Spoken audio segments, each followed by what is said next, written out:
The Shrine.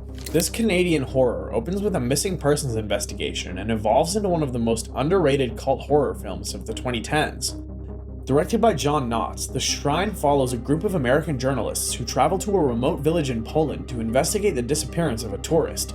What begins as a typical investigation quickly veers into something far more sinister. The crew stumbles upon a strange unmoving fog in the woods near the village and a statue with grotesque demonic features.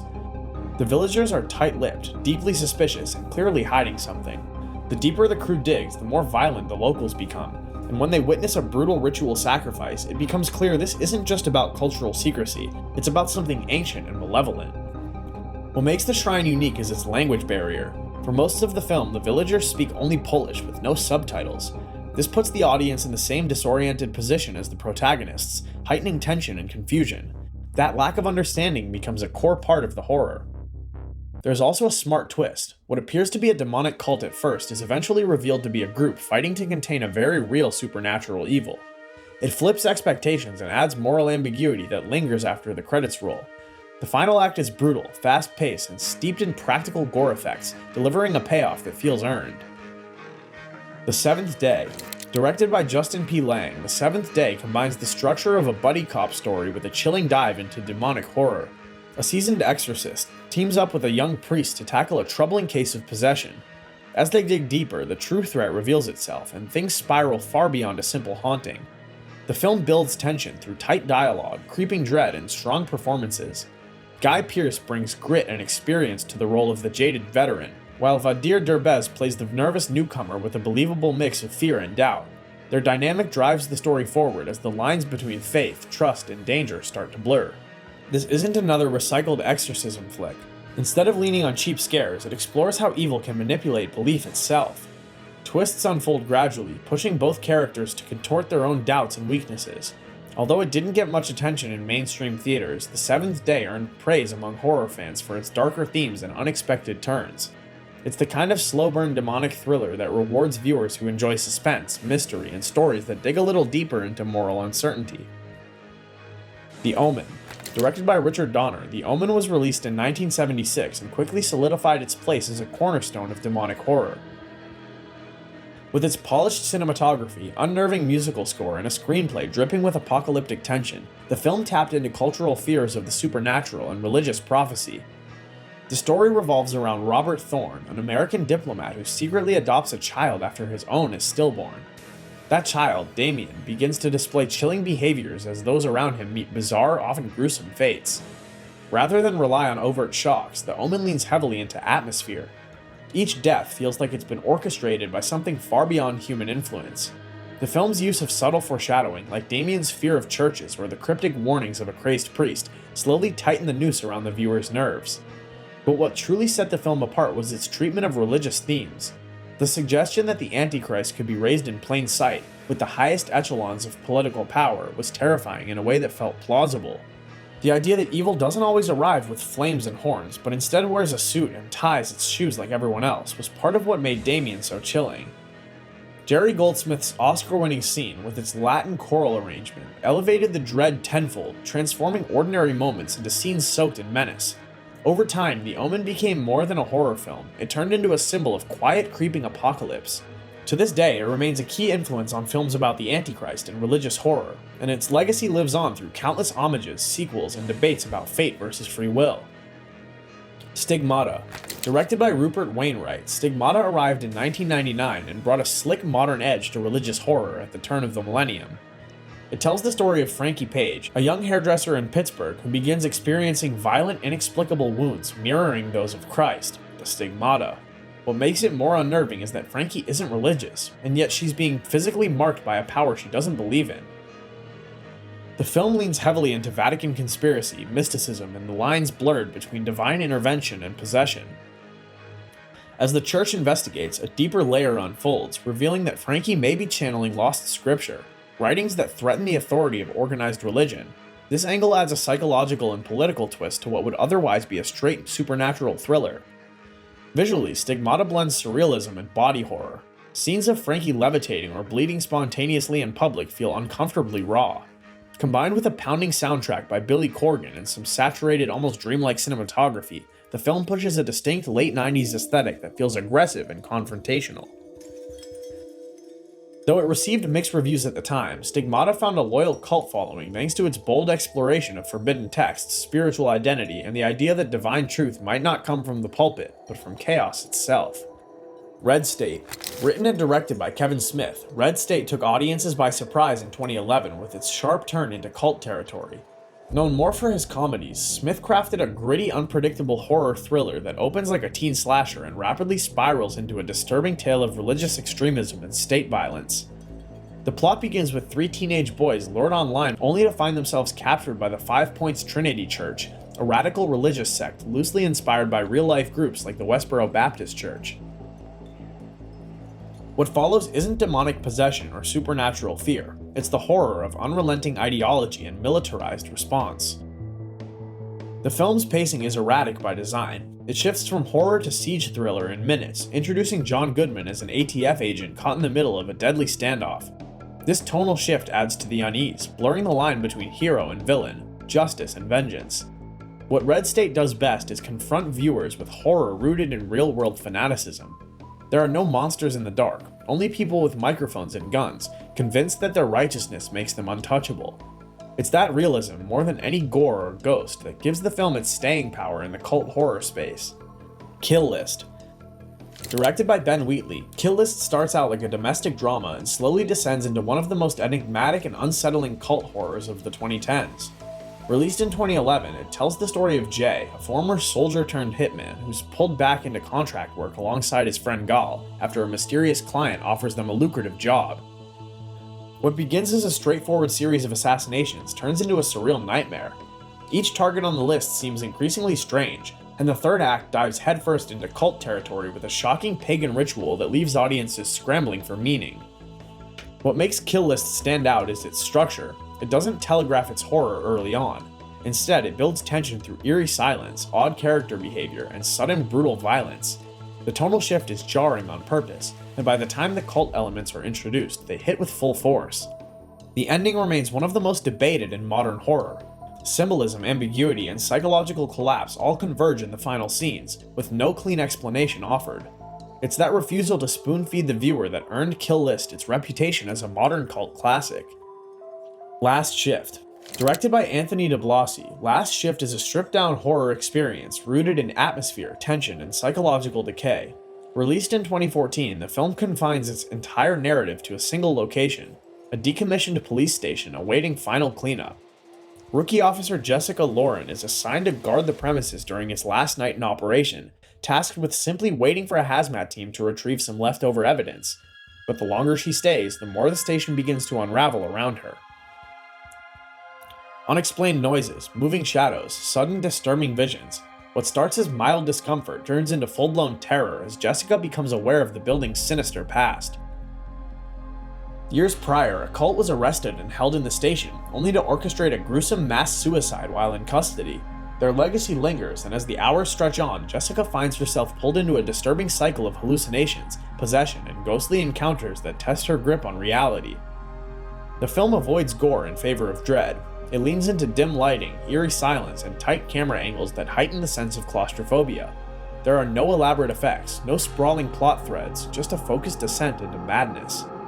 Last Shift didn't earn much attention at the box office, but over time, it became a staple in online horror circles. Viewers praised its minimalist approach and unnerving execution, with many considering it one of the most effective one-location horror films of the 2010s. Starry Eyes. Brought to life by directing duo Kevin Kolsch and Dennis Widmeyer, Starry Eyes is a 2014 psychological body horror film that blends Hollywood ambition with cult terror.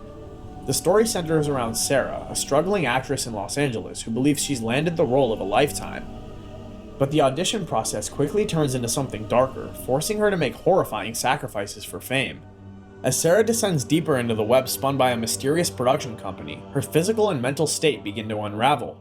The film explores how far someone will go to achieve success, and it does so with disturbing intensity. Body transformation, occult rituals, and psychological decay are key components of her journey.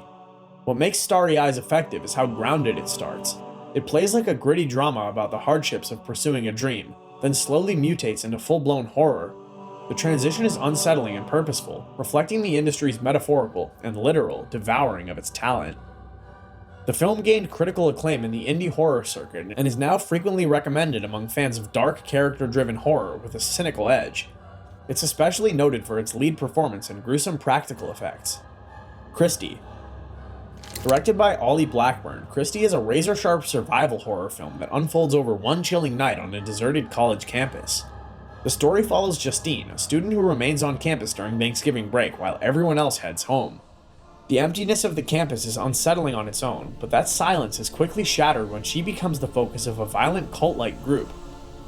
The attackers wear hooded jackets and featureless masks. They stalk her through dark hallways and empty buildings, addressing her as Christy, a name they use for women who, in their twisted worldview, represent purity, privilege, or spiritual strength. Their message is sprawled across cryptic websites and accompanied by unsettling videos.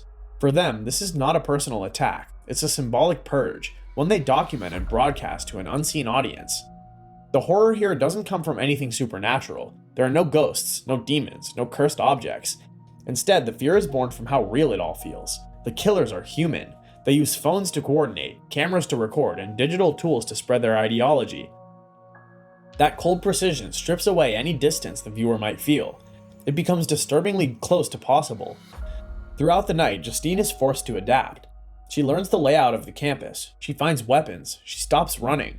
Her transformation from hunted to hunter isn't delivered with speeches or dramatic music. It unfolds through her decisions, small ones that build to a final stand against the people who expected her to simply die quietly. Christy never saw a major theatrical release, but it quietly grew a following through word of mouth and streaming. Audiences were drawn in by its clean cinematography, crisp pacing, and the sheer focus of its storytelling. There are no distractions, just one woman, one night, and a terrifying game she refuses to lose. Incantation. Directed by Kevin Ko, Incantation is a Taiwanese found-footage horror film that gained international attention when it premiered in 2022. Rooted in local superstition and folk horror, the film is loosely based on an actual incident involving a cult in Incantation where members believed they were possessed by deities. Ko transforms that unsettling real-world inspiration into a fictional nightmare that blends ritualistic paranoia with modern-day media. The story centers on Lee Ronan, a woman haunted by a supernatural curse she unknowingly triggered 6 years ago.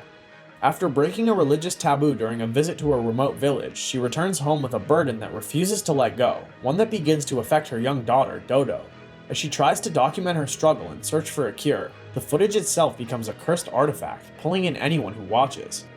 Told through non-linear fragments, cell phone clips, interviews, and handheld shots, Incantation plays with structure and perspective. It uses the found footage format to blur reality and fiction, inviting the viewer to question what they're seeing. More disturbingly, it repeatedly breaks the fourth wall, asking audiences to participate in the film's rituals. You're told to chant blessings, memorize symbols, and unknowingly take part in the curse. It's an invasion of the safe space between viewer and screen. What elevates Incantation is how it combines traditional Asian horror with digital storytelling. The curse spreads like a virus through recorded media, echoing how misinformation, fear, and trauma ripple online. And unlike many found-footage films that rely on shaky camera work and jump scares, this one builds a creeping sense of dread that grows with each revelation. After its release on Netflix, it quickly became a global hit. Despite being filmed on a modest budget, Incantation became Taiwan's highest-grossing horror film, and was praised for its creativity, cultural grounding, and psychological depth. Martha Marcy May Marlene. Directed by Sean Durkin, this 2011 psychological thriller marked Elizabeth Olsen's breakout performance and became a standout at Sundance for its quiet intensity and layered storytelling. The title itself refers to the different names the main character adopts, a reflection of her fractured identity after escaping a cult. The story centers on Martha, a young woman who has recently fled a rural cult in upstate New York. She connects with her older sister, trying to readjust to normal life, but her past isn't so easily left behind. Scenes from her new reality are interwoven with memories of her time in the cult, blurring the boundaries between then and now, truth and paranoia. Rather than relying on overt horror or violence, the film focuses on psychological damage. There's no flashy reveal, just a slow creeping sense of unease. Martha's behavior becomes more erratic, her trust in her surroundings fragile, and the viewer is left unsure whether her fears are real or imagined. The minimalist score, tight framing, and non-linear structure all work to put you in her headspace, and by the time the credits roll, there's no real closure, just the lingering discomfort that maybe escape was never truly possible. The Devil's Candy. Released in 2015 and directed by Sean Byrne, The Devil's Candy is a modern cult horror film that blends demonic possession, metal music, and parental fear into one raw and visceral package.